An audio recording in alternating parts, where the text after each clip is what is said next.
పేతురు వ్రాసిన రెండవ పత్రిక 3వ అధ్యాయము. ప్రియులారా, ఈ రెండవ పత్రిక మీకిప్పుడు వ్రాయుచున్నాను. పరిశుద్ధ ప్రవక్తల చేత పూర్వమందు పలుకబడిన మాటలను ప్రభువైన రక్షకుడు మీ అపోస్తలుల ద్వారా ఇచ్చిన ఆజ్ఞను మీరు జ్ఞాపకము చేసుకొనవలెనను విషయమును మీకు జ్ఞాపకము చేసి నిర్మలమైన మీ మనస్సులను రేపుచున్నాను.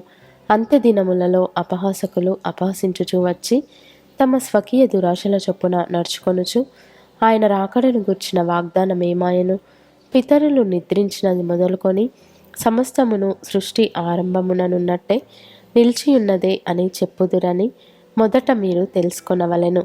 ఏలయనగా పూర్వము నుండి ఆకాశముండెననియు నీళ్లలో నుండి నీళ్ల వలనను సమకూర్చబడిన భూమియు దేవుని వాక్యము వలన కలిగెననియు వారు బుద్ధిపూర్వకముగా మరతురు.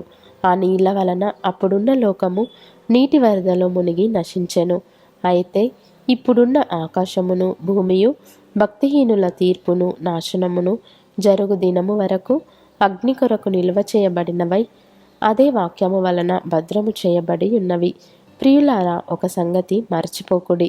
ఏమనగా ప్రభువు దృష్టికి ఒక దినము 1000 సంవత్సరముల వలెను, 1000 సంవత్సరములు ఒక దినము వలెను ఉన్నవి. కొందరు ఆలస్యమని ఎంచుకొనున్నట్లు ప్రభువు తన వాగ్దానమును గూర్చి ఆలస్యము చేయువాడు కాడు గాని ఎవడును నశింపవలెనని ఇచ్చయింపక అందరూ మారుమనస్సు పొందవలెనని కోరుచు మీ ఎడల దీర్ఘశాంతము గలవాడై ఉన్నాడు.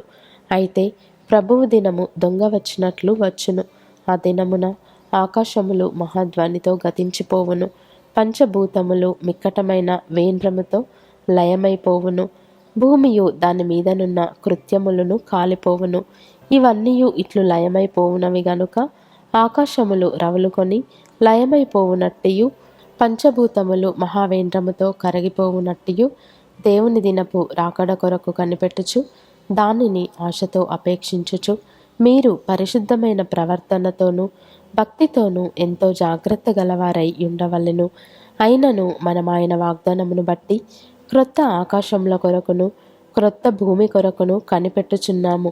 వాటి యందు నీతి నివసించును. ప్రియులారా, వీటి కొరకు మీరు కనిపెట్టువారు గనుక శాంతము గలవారై ఆయన దృష్టికి నిష్కలంకులుగాను నిందారహితులుగాను కనబడునట్లు జాగ్రత్త పడుడి. మరియు మన ప్రభువు యొక్క దీర్ఘశాంతము రక్షణార్థమైనదని ఎంచుకొనుడి. అలాగు మన ప్రియ సహోదరుడైన పౌలు కూడా తనకు అనుగ్రహింపబడిన జ్ఞానము చొప్పున మీకు వ్రాసియున్నాడు. వీటిని గూర్చి తన పత్రికలన్నిటిలోనూ బోధించుచున్నాడు. అయితే వాటిలో కొన్ని సంగతులు గ్రహించుటకు కష్టమైనవి. వీటిని విద్యావిహీనులను అస్థిరులైన వారును తక్కిన లేఖనములను అపార్థము చేసినట్లు తమ స్వకీయ నాశనమునకు అపార్థము చేయుదురు. ప్రియులారా, మీరు ఈ సంగతులు ముందుగా తెలుసుకొని ఉన్నారు గనుక మీరు నీతి విరోధుల తప్పు బోధ వలన తొలగింపబడి మీకు కలిగిన స్థిర మనస్సును విడిచి పడిపోకుండా కాచుకొని ఉండుడి. మన ప్రభువును రక్షకుడునైన యేసుక్రీస్తు అనుగ్రహించు కృపయందును జ్ఞానమందును అభివృద్ధి పొందుడి. ఆయనకు ఇప్పుడును యుగాంత దినము వరకును మహిమ కలుగునుగాక. ఆమేన్.